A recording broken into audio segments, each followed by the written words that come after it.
मेरी खड़ूस ननद रानी। मेरी जब शादी होकर मैं ससुराल आई तो मैंने देखा वहां पर मेरी बड़ी नंद का राज चलता था। हर कोई उन्हीं की बात मानता, कोई उनके सामने किसी बात पर बहस नहीं करता। मैंने अपने पति से बात करने की कोशिश की, लेकिन उन्होंने यही कहा कि जो वो बोले वो काम कर दो, बाकी तुम्हें कुछ बोलने की जरूरत नहीं। अगर वह गलत भी बोलेंगी तो हाँ कह देना। मुझे ये समझ नहीं आता कि ऐसा क्या है कि हर कोई उनसे डरता है। कोई भी उनको कुछ बोल नहीं सकता, वह रूठ जाती हैं। यहाँ तक कि मेरे सास ससुर भी उनकी बातें मानते। यह जॉब करती थी, मुझे वह पत्थर दिल लगती थी। वे मुझसे ज्यादा बात भी नहीं करती। उनका एक रूटीन बना था, उसमें कोई भी हस्तक्षेप नहीं कर सकता था। वह 6 बजे उठकर घूमने जाती, 8 बजे उन्हें नाश्ता चाहिए, पेपर के साथ चाय नाश्ता करने के बाद 10 बजे ऑफिस जाती थी। ऑफिस से 4 बजे वापस आती और आकर आराम कुर्सी पर आराम करती। शाम को टहलने निकलती, उसके बाद 9 बजे सो जाती। उनका पूरा रूटीन था और सब काम टाइम टेबल से ही करती थी। म- मगर वह घर का कोई काम नहीं करती। वह मिजाज की बड़ी सख्त थी। मैंने बहुत कोशिश करी कि ऐसा क्या कारण है कि दीदी ऐसा रूखा व्यवहार है दीदी का, और सभी लोग उनकी बातें मानते हैं। मगर मुझे समझ नहीं आता था। मुझे उनसे नफरत होने लगी। एक दिन घर पर कोई नहीं था और मेरी मौसी सास आई। जब मैंने उनसे इस बारे में पूछा तो उन्होंने बताया, राधिका, यह हमारी दीदी का नाम था। पहले ऐसी नहीं थी। वह बहुत ही मिलनसार लड़की थी, सबसे मिलजुल कर काम करती थी और सबका काम करती। फिर उनकी शादी की उम्र हुई तो अच्छा लड़का और परिवार देखकर उनकी शादी भी कर दी। दीदी का परिवार बहुत अच्छा था। वो लोग दीदी को बहुत मानते थे, मगर 2 साल तक उनके बच्चे नहीं हुए। दोनों ने डॉक्टर से जांच करवाई, तब पता चला कि दीदी के गर्भाशय में बीमारी है, जिस वजह से उन्हें बच्चे नहीं हो सकते। यह बात जानकर उनके पति और ससुराल वाले दीदी को बहुत प्यार करते थे। दीदी के बिना उनका काम नहीं चलता था। उन्होंने दीदी को घर से निकाल दिया और उनसे तलाक ले लिया।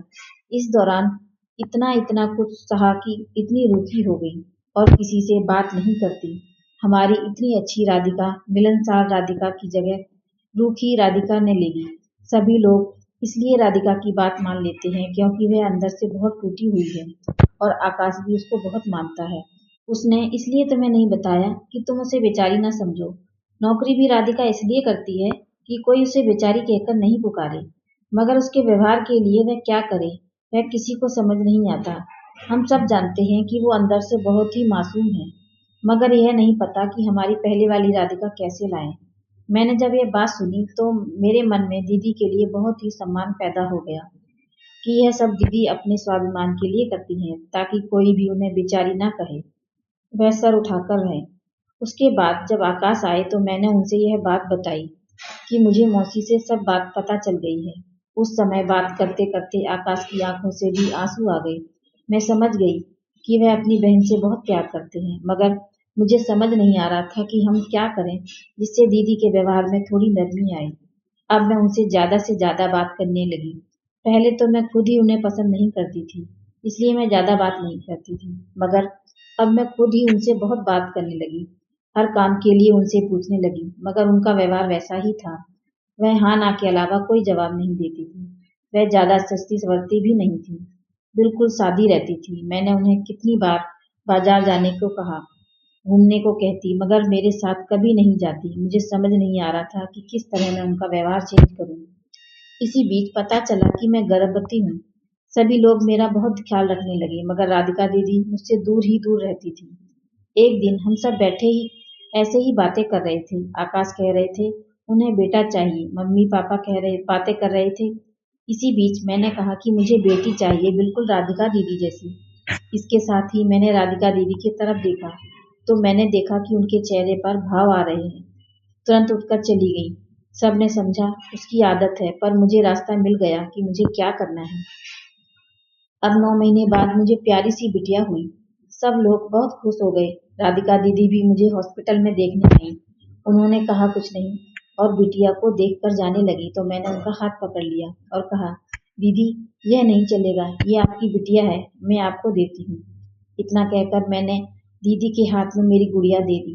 दीदी की आंखों से आंसुओं की धारा गिरने लगी। ऐसा लगा कि उनका इतने दिनों का जो अवसाद था, वो सब बह गया और उसी के साथ उनका रूखापन भी चला गया। अब जब सब आए तो दीदी का बदला रूप देखकर खुश थे। उन्हें अपनी पुरानी राधिका मिल गई थी और आकाश गर्व भरी नजरों से मेरी तरफ देख रहे थे।